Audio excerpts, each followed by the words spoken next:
Do you want to speak concisely? Do you want to save lots of time during your presentations and meetings? If yes, then this video is for you.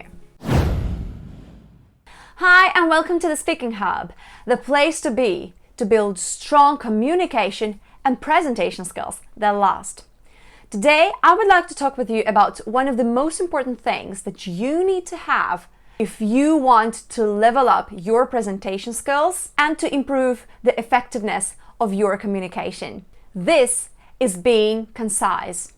We all have lots of thoughts in our mind, and it is very easy to deviate from the topic and to add something that we think is nice to know, but probably is not very relevant to the topic of the conversation. So how do you stay focused and how do you stay on topic? Today, I would like to share with you two important techniques that I personally use on a daily basis to speak concisely, and this has saved me so much time.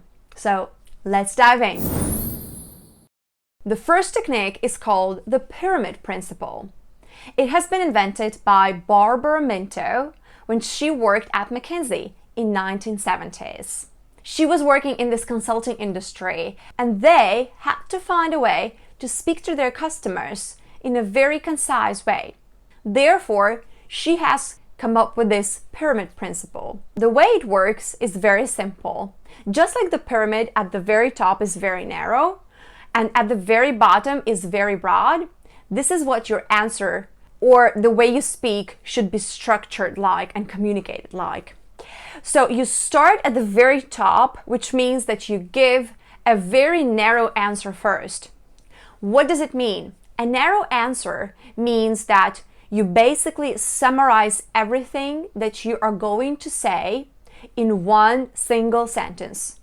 And this one single sentence represents the main idea and the key points that you want others to take away.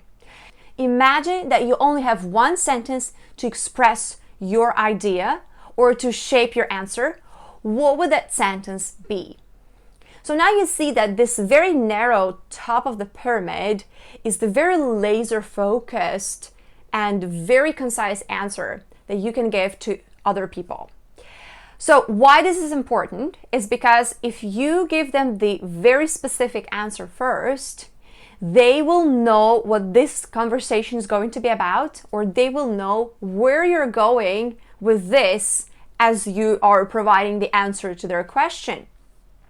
It means that you sort of frame their minds to listen to you from a specific angle.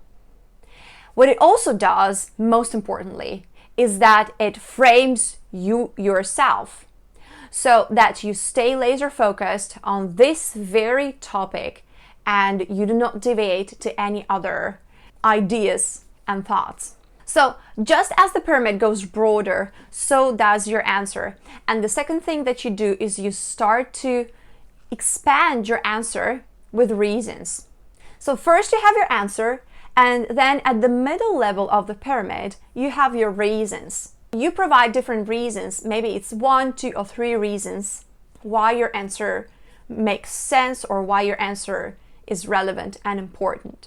And finally, at the very bottom of the pyramid, there are examples, data, statistics, or any other details that support your reasons.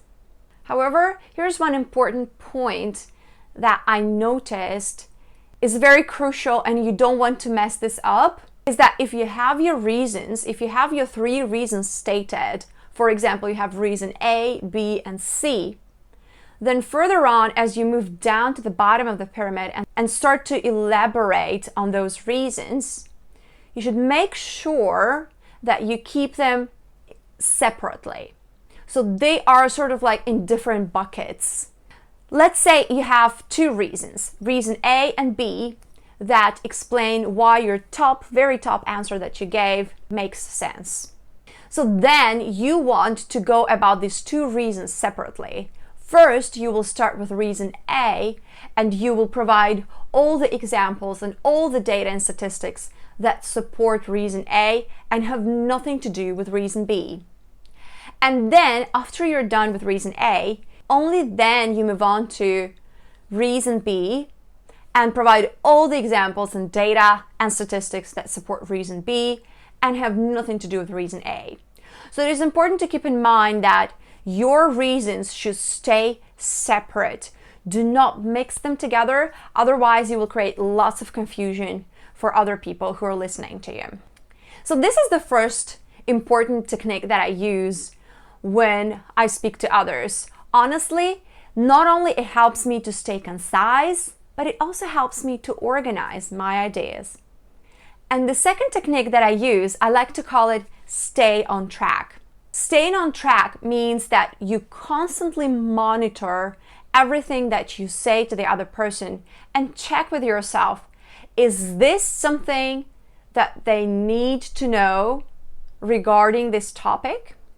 Or is it something that I want to show them that I know, but maybe it's not really important for them to know? There's a huge difference there. I know lots of us like to show things that we're aware of and we want to seem credible and knowledgeable, but trust me, if you throw in too much information, you only make things worse because you mess up with other people's minds, they lose track of the main idea, and then you just end up being not a very professional speaker.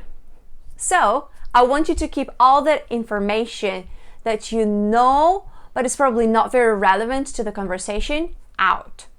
If you noticed, this second technique can be easily used with the first technique. As you shape your answer based on this pyramid principle, you remember that you start with a very narrow and concise answer, and that is what going to frame you and what is going to help you stay focused. So as you're expanding with your answer and give reasons and examples, always check with yourself, does this relate to the very first answer that I gave? If yes, then use these examples to support that answer. If no, leave them out. Otherwise, they will create lots of confusion. So I hope these two techniques were very useful for you. Let me know if there's anything that you like to use that helps you to stay concise when you speak. Remember, being concise is a game changer. If you want to improve the efficiency of your conversations, meetings, or presentations, then you definitely need to work on being concise. Thank you for watching. I hope this was helpful. If you like this video, please hit the like button and subscribe to my channel. And I'm looking forward to sharing more wisdom about public speaking and communication with you next time.